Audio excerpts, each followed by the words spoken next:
The Lord be with you. and with your spirit. A reading from the Holy Gospel according to Matthew. Glory to you, O Lord.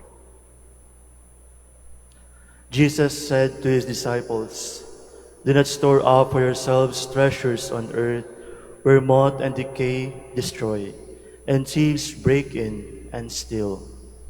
But store up treasures in heaven, where neither moth nor decay destroys, nor thieves break in and steal.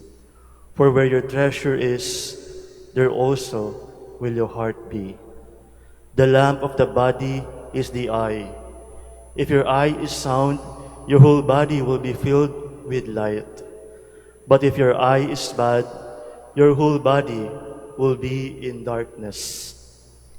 And if the light in your darkness, how great will be darkness be."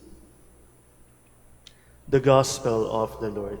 Praise to you, Lord Jesus Christ. Please be seated.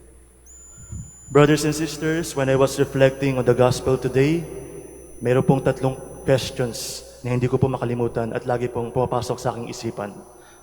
Ano po ba o sino po ba ang tunay na mayaman at sino po ba ang tunay na mahirap?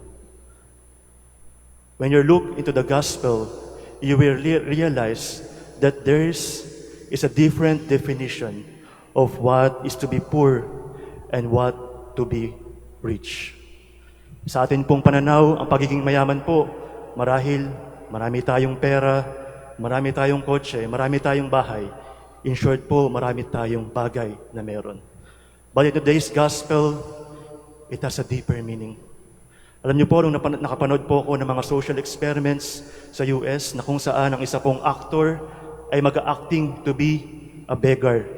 Magsusuot po siya ng madungis na damit, madungis ang kanyang paningin. At ang ironic po,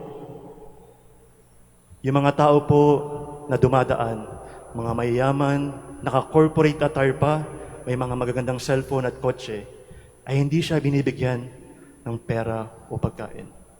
And the irony is that kung sino pa yung mga beggars, yung mga totoong pulube, sila pa yung nagbibigay ng pera, kahit kaunting pera, kahit kaunting pagkain, or kahit kaunting damit.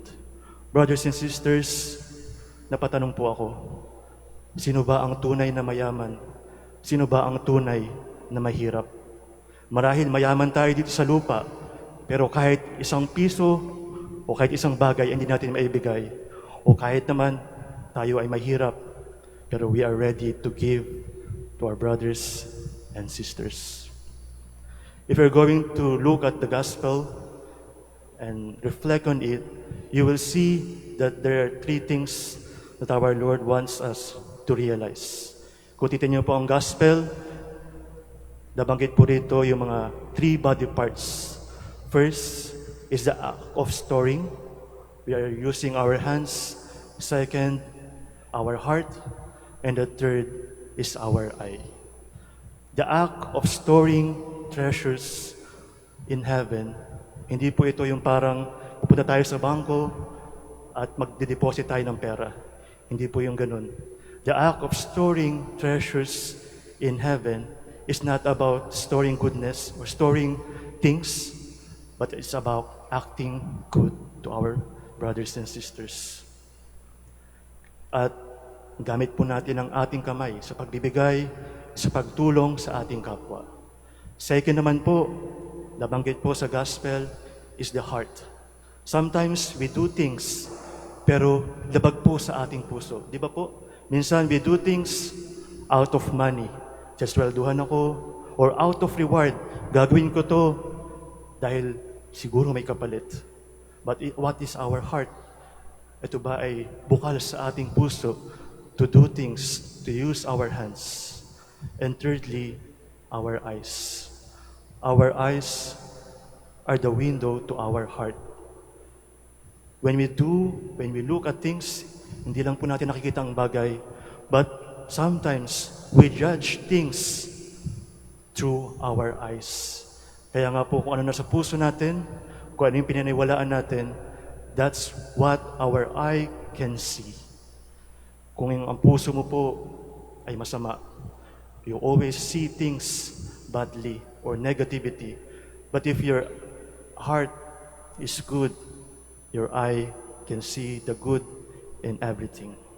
So brothers and sisters, before we become rich on earth, sana po maging mayaman muna tayo sa langit.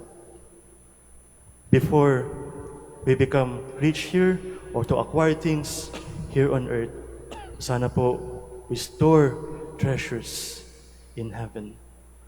So that in the end, our God will not look at our bank accounts kung gaano man karami. God will not look at our cars or houses. But God will look at our hearts. Ano po ba ang nasa puso nyo? Ano po ba ang tunay na mayaman? Ano po ba ang tunay na mahirap?